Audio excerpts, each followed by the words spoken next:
되고 of no use는 useless라면 쓸모없다.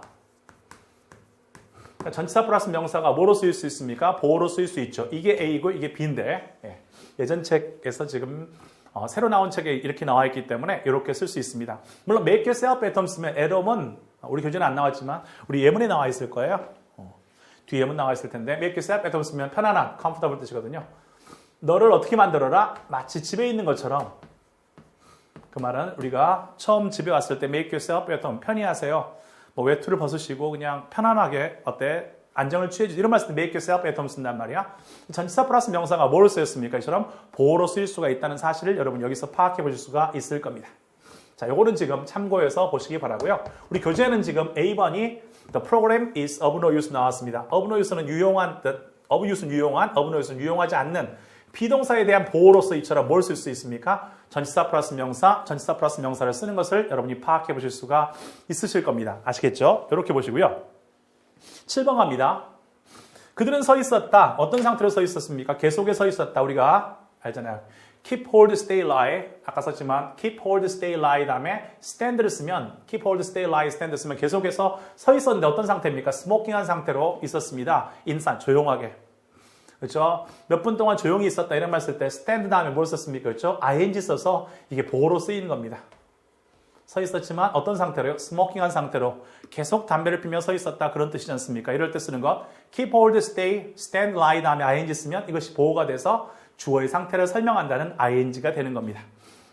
형용사의 종류에는 뭐가 있기 때문에 그렇죠? 분사가 있기 때문에 ing가 나와서 이것이 뭐가 됩니까? 주격 보호 될 수 있다는 사실이 지금 등장하고 있고요. 두 번째 Mother watched the moonlight playing in the wave란 말이죠. 엄마는 지켜보았습니다. 지각동사, 목적어 다음에 원래 동사형 쓸 수도 있고요. play 쓸 수도 있고 playing 쓸 수도 있습니다. 현장성이 있으면 playing을 쓰는 거 ing 가능해요. 현재분사. 지켜보았습니다. 달빛이 지금 뭐 하는 것을요? playing 하는 것. 어디서? 물결 안에 in the wave 속에서 달빛이 일렁거리는 모습을 볼 수가 있었다. 이런 말 쓸 때 뭘 씁니까? ing 쓸 수 있습니다. 이처럼 현재분사가 뭐로 쓰일 수 있습니까?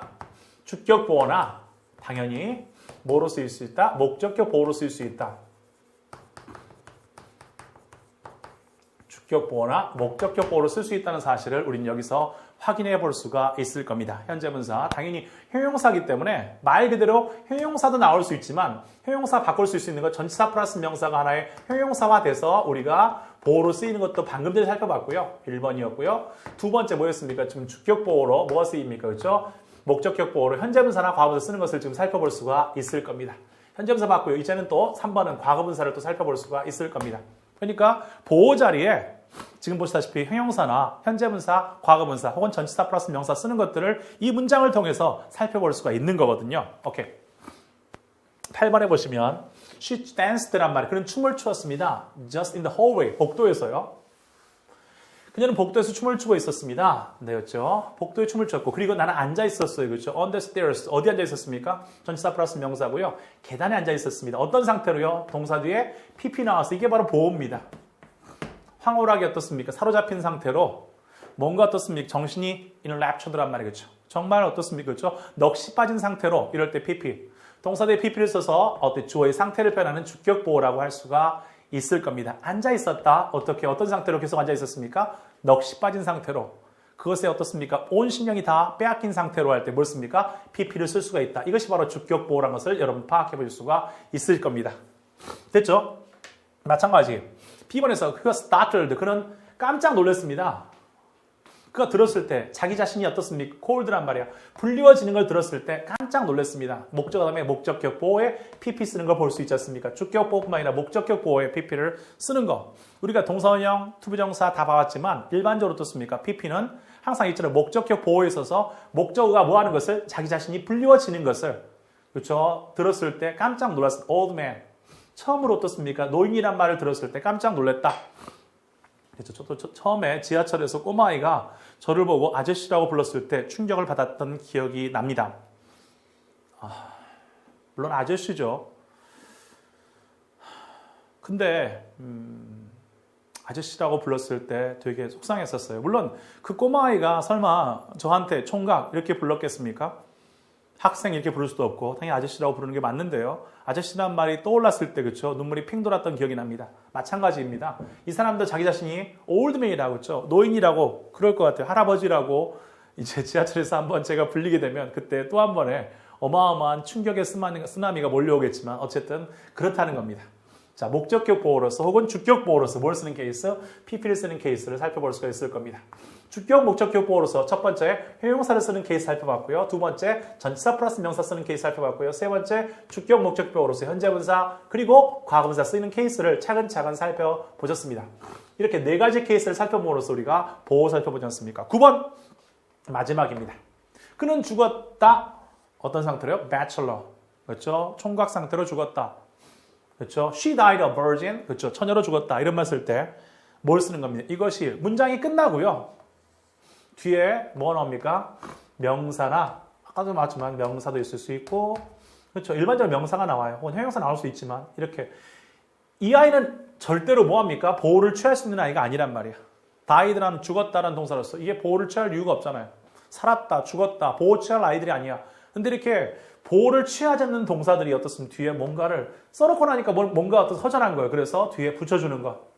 써놓고 나는데 그럼 죽었을 때 어떻습니까? 총각이었다. 뭐 죽었을 때 처녀였다. 아니 죽었을 때 백만장자였다. 이런 말 붙이고 싶을 때 붙였단 말이에요. 그래서 이걸 뭐랍니까? 우리가 보호인데 추가 보호라는 말을 써주는 겁니다. 무슨 말 아시겠죠? 이렇게 이런 것들을 우리는 추가 보호라고 이야기를 해주는 겁니다.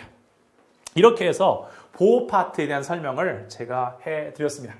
물론 보호에는 말 그대로 어떻습니까? 그렇죠? 명사의 특성을 띤 명사 혹은 대명사, 동명사, 투부정사 혹은 어떻습니까? 그렇죠? 절. 그렇죠? 물론 원형부정사도 가능합니다. 투가 없는 것도요. 절. 이런 것들이 나오죠. 투정사나 혹은 동사원형, 지각사역동사에서는 원형부정사 이런 것들이 등장했습니다. 그렇죠?